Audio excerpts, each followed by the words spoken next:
Understanding a clinical incident from the perspective of the patient and/or their family is important in best practice investigation. This is especially important if we are to adopt a systems approach to clinical incident investigation. The patient's perspectives can reveal much about the way in which we have designed our processes for the delivery of care, and can reveal many aspects that we either take for granted or accept as normal. Sometimes, especially when an incident involves transitions of care between specialties, units or facilities, it's the patient's perspective that might be the only way to obtain insights into failures in handover or other points of transition.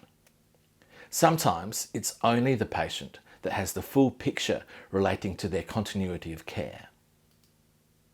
Likewise, patients are active participants in the process of healthcare, and when that process fails, they may provide significant insights into the ways in which we could make our processes more resilient.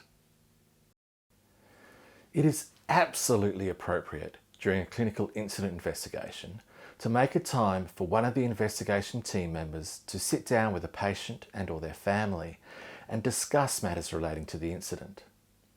Of course, this discussion needs to be done in a manner that respects the patient and their current health and emotional state, in a way that emphasises listening to the patient's perspectives and avoids any discussion of blame or culpability.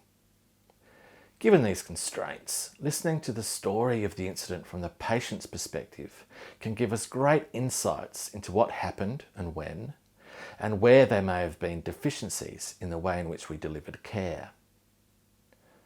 When setting up such a discussion, it's also good practice to chat first with the patient's clinical team, and also with the lead of the open disclosure process if relevant. We will look at the relationship between the open disclosure process and clinical incident investigation in another video. Involving a patient and/or their family in the clinical incident investigation process can also have a range of other important outcomes. First, it is part of the healing process, where we provide the patient a voice. We listen to their concerns and grievances, and we sometimes legitimise their anger at being harmed. Secondly, we also reassure those who have been harmed that we take the issue seriously, that it is being thoroughly investigated, and we are committed to changing the way in which we deliver care to ensure the clinical incident does not reoccur. Clinical incident investigation is not really complete without ensuring we listen to the perspectives of our patients and their families. Listening to these perspectives is an important part of our duty of care and our responsibility to address all the underlying issues when we have inadvertently caused harm.